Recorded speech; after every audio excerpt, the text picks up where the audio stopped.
Let's do the official unboxing here of the diesel heater. This is the LF Bros Plateu. It comes really well packed, super different to the other diesel heaters, as you can see. And here it is, the main unit.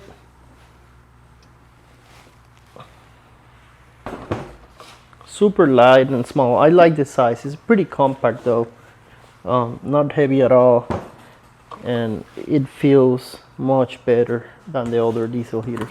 And all the instructions, cables, I guess the remote also comes in this box here. Let's see. We have some bands. We have a different set of cables to set it up. I think it has one that it's 110 volts and then it has a 12 volts. So see, it comes with two sets of cables. This is the one for the remote. As you can see, the connections are way stronger than a normal heater. It's like a very heavy duty plug here with its own cover. All the clamps that you will need for the exhaust, etc. It has the remote here. Let's see this remote, how it looks.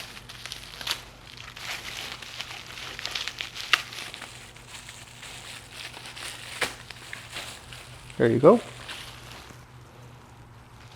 That's the remote.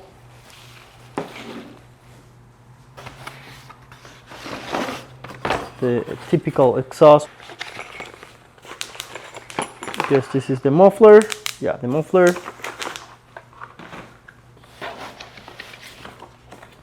Really nice instructions. These are the models, and I think we are, yeah, this one is not here, but anyways, yeah, some of their models are there.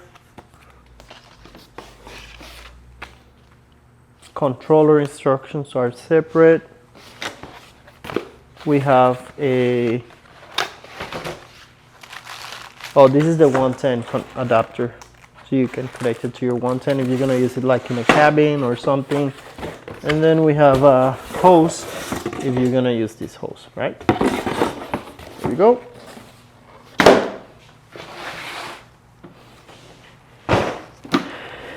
These little handles, you can pop them up and then pop them back down if you're not using it. The fuel cap, supposedly it's supposed to be anti-leak, and it does feel really sturdy. It doesn't feel loose or anything, and when you screw it, it kind of clicks to let you know that your lid is secure. 12 volt connection in the back. This is where the air comes in. This is where the air comes out, and I like that it has these to tell you what's your fuel level. This is really cool. Really handy though. And then I really like that you have the Fahrenheit to Celsius, because what if you don't know how to change the setting in the controller? It's always going to be in Celsius. That way you can know right away without Googling it, you know. It's really cool. I like that. So far it feels way different than your typical Vivor or your typical Chinese heater. And I think this is a Chinese heater too, but I think the Plateu version, the glow plug, is Japanese. I don't know if that's better, it's supposed to, but definitely it looks way higher quality than your regular diesel heater.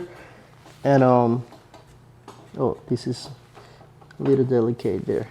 Yeah, looks much higher quality, and we read good reviews of it. They actually sent a text message when we bought it explaining a bunch of details and thanking for the sale, which we were like, whoa.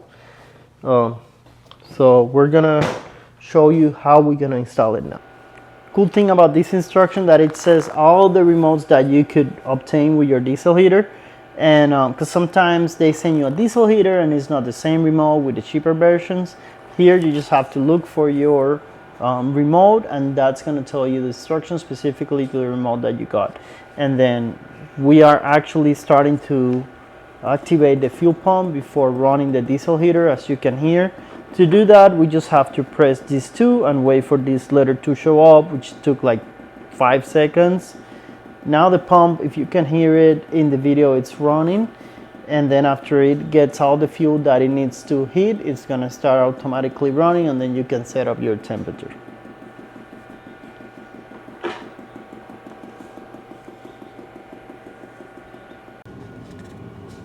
So it actually already started to run. I'm gonna put my microphone up close so you can hear it. That's when it's actually running, you barely can hear the pump, and it's throwing out pretty good warm air.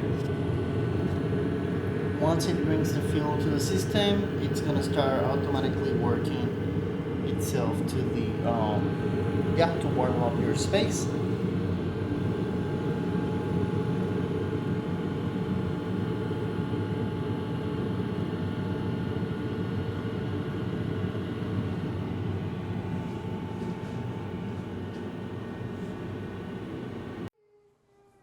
So I was testing what's gonna be the connection for the diesel heater in the camper wall. We're gonna have this SAE connection. We already tested and it works properly.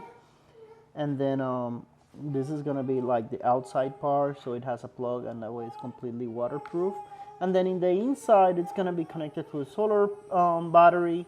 And I'm thinking that I probably can connect it to one of the trigger switches that I have available. That way I have like a kill switch. And then the wire for the this is gonna be the diesel heater wire. It's soldered and everything, so it's pretty solid. And then that way I can set up the machine outside, and then I can just go ahead and plug in this way. And it's pretty solid though, pretty solid connection. There you have it, guys. I had to change the screws that came with it because the other ones were too small, and I had a larger drill bit and stuff, but these ones kind of work better. Eventually I would like to replace them with some bolts with nuts. You see it has their own gasket for waterproofing, and I have a second one just in case this one breaks or whatever. And then from the inside we're gonna be using Sikaflex to seal the the surrounding of the hole. We're gonna be doing some connections, but before we have to clean all this aluminum excess that it's down here, all this trash from here. So the next step will be to do the wiring, connect the wiring to the trigger system. We have some wire loom, some wires, we have some heat shrink.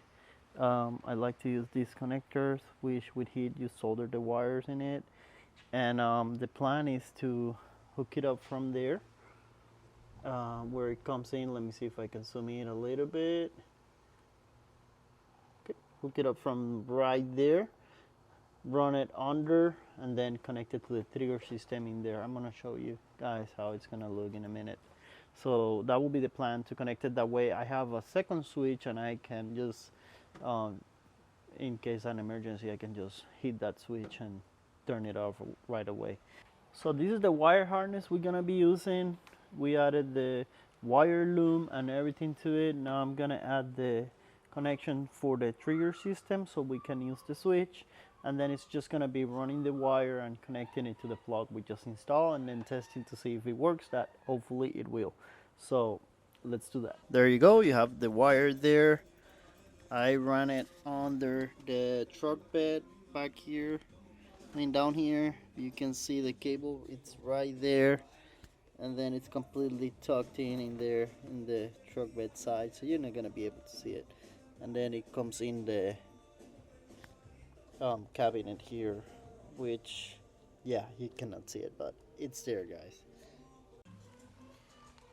The trigger system, it's right there, so you can see And then we have the wires there. I think I added too much wire. I'm gonna collect it with some zip ties so it doesn't look um, that mess on there. But yeah, that's pretty much it.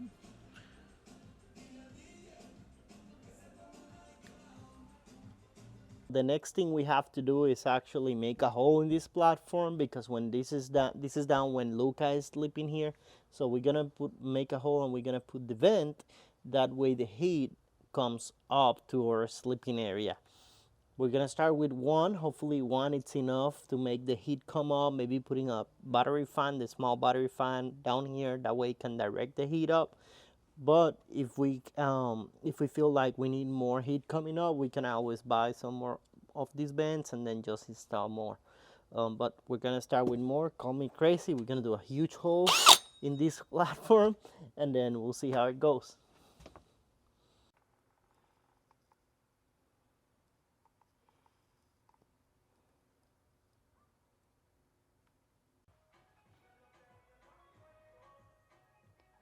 So the vent is ready. As you can see, we did the hole. We had to cut a little bit of the plastic from the bottom because it was sticking out pretty far. And that's how it looks from the top, which is the sleeping area. Hopefully one vent is enough to help us bring the heat from the diesel heater to the top. And then this is the bottom area to direct the heat towards us. So you can see everything's done here. Hopefully with only one will be enough. Let's see, we'll see. So right there is where I'm gonna put the connector, or the port like we call it. If you see the electrical is, I left it down there because I'm gonna use this one so I can leave the controller, the control panel of the diesel heater inside, and then just run the wire through it. So I was just measuring so it's straight, and it's gonna be right there. So there you have it, guys. We did the holes for the screws first. I'm gonna do a bigger hole here for the wire of the diesel heater, and then we're gonna do two small holes here for the facing here. And but we did the screw holes first, so it aligned pretty good. And this is the lid, which you close, and it's gonna be watertight. And then obviously we're gonna install a bunch of silicone under it to make it more waterproof. Usually I like to use Sikaflex, but I don't have Sikaflex available right now, so black silicone should do. Okay, all the holes are done now. We're gonna clean the area with alcohol, and then we're gonna install it, and it will be ready to go. Don't forget to clean really well the area with alcohol. That way your glue, your silicone seals pretty well. So we got everything connected. The port for the diesel heater hose, and then we have that hole there, which is for the controller that it's inside the camper, and then the connection here, which is connected to the camper power. And then we this is temporary. I have to come up with a better solution for here. And this is a second hose for the dog because she stays inside the truck. And then the heater is down here. So here's the diesel heater. I filled up the tank last night, and I started like around 8 p.m. and it's right now it's about 9:30 or so, or 9, I'm not sure. It's been running non-stop and keeping the camper and the truck warm. I put a splitter heater so I could run the hose to the dog. So far it's working great. I just put a temporary piece of foam there to insulate it a little bit, and left this window open so the dog can sleep comfortable there, and it's keeping the cabin of the truck pretty warm. So for the camper, we connect the hose here on this quick connect that I bought on Etsy. Check them out. It's been 3D printed. The guys has been pretty supportive, answering all my questions. So if you have any questions to ask if it fits your camper, you can reaching out. It works perfectly. What I did exactly is that I did not use the electrical connection that he sends here, which is nice because I already had this one down here. So instead I did a hole and I'm running the cable for my controller. That way I can control the camper from the inside. You will see in a minute.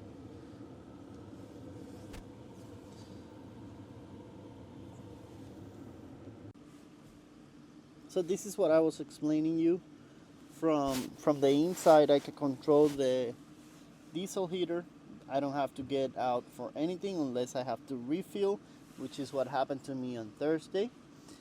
And but last night I filled up the tank and it's still running. It's more than 12 hours and the diesel heater is still running.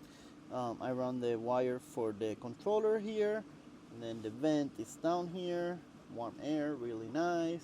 And then the electrical, which it's separate, it's connected to my trigger switch, and that it's connected to the lithium battery of the camper.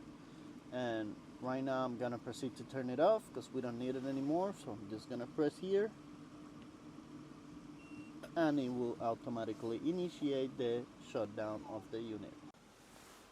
So I hope this video gave you some idea on how to set up your diesel heater. That way it's not unorganized or messy when you get to the campsite. I hope this helps you out. If you're looking for a better quality diesel heater, so far this LF Bros Altitude, it's working really good. No problem running 12-13 hours straight. It's a little bit more expensive than the typical Chinese diesel heater, but it's doing its job. It's working fine and it's been pretty reliable so far in this trip. So thank you so much guys for watching this video. We're gonna do a video on an adventure of this trip, so stay tuned for more.